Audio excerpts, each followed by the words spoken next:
So I still have the port here. She's very vulnerable last 2 years. When did you discover that you have breast cancer?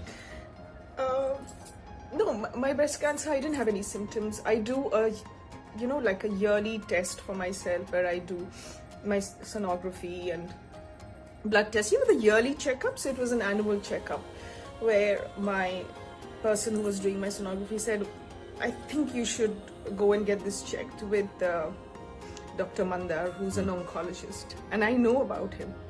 So the minute I heard that, luckily I had a friend with me. I never take anyone with me when I do all these yearly checkups. And so I went and met Dr. Mandar and he said, we'll do a biopsy, but it doesn't look anything. These are cells which are pre-cancer cells. It's called DCIS. And sometimes they become cancer, sometimes they don't become cancer. So it's up to you. Do you want to remove them? And I said, no. I'm like, take it out. So we did a biopsy and it didn't come cancer. It was negative.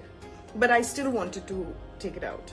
So when we took it out and they did a biopsy of the entire cells that were removed and tissues, they found tiny cells, like a tiny portion of cells that had already become cancer. And so he said that when you were in this surgery, we put a port. So I still have the port here, this raised bit, and then you have these veins which are going in.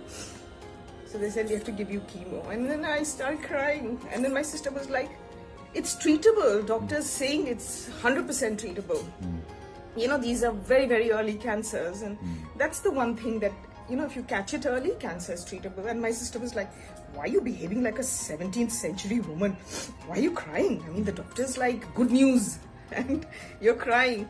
But I think we're just so terrified of the word cancer, which is why I didn't share it with my parents, because they're so vulnerable. They are like, I live with them and they're like, especially my mother's like, she's very vulnerable last 2 years. She's been with nurses. So I said,